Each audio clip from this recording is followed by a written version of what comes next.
Olá, pessoal!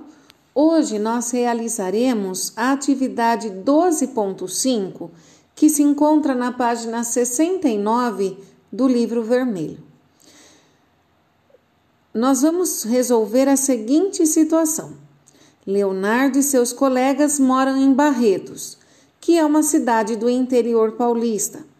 Eles representarão sua escola no campeonato escolar da região sudeste do Brasil, que será realizado em São Paulo, e souberam que a distância entre Barretos e a capital paulista é de 440 quilômetros. Para participar desse campeonato, estudantes de outras cidades também irão a São Paulo. Observe o quadro abaixo. Distância entre a cidade de São Paulo e outras cidades. Barretos, 440 quilômetros.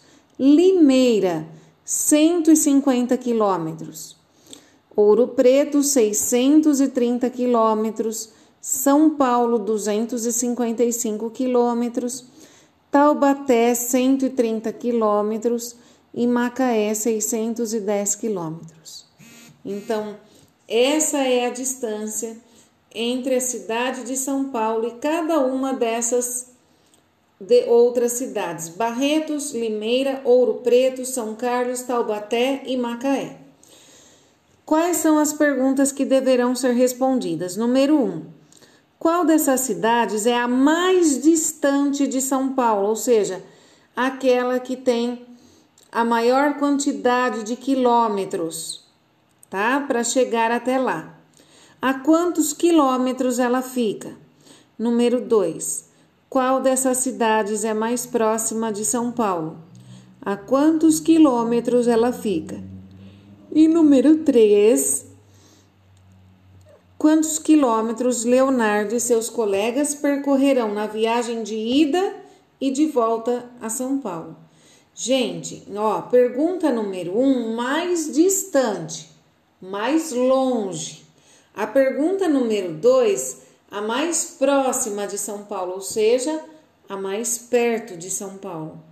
E a pergunta número 3, quantos quilômetros Leonardo e seus colegas percorrerão na viagem de ida e de volta? Portanto, vocês devem calcular o trecho de ida e também o trecho de volta. Tá? Então, ele vai até São Paulo e volta, tá? Também de São Paulo. Então, quantos quilômetros Leonardo até São Paulo ele vai percorrer na viagem de ida e também na viagem de volta? Ok? Então, essa é a atividade de hoje. E você vai responder no seu livro. Caso você tenha dúvida, você pergunta para a professora. Lembra de localizar a informação lá que o Leonardo, lá no início, na comanda, ele mora em Barretos, tá? E a distância de Barretos até São Paulo são 440 quilômetros. Mas na número 3, vocês vão calcular a ida até São Paulo, de Barretos a São Paulo, e também a volta de São Paulo até Barretos. Ok? Então, qualquer dúvida, chamem pela professora.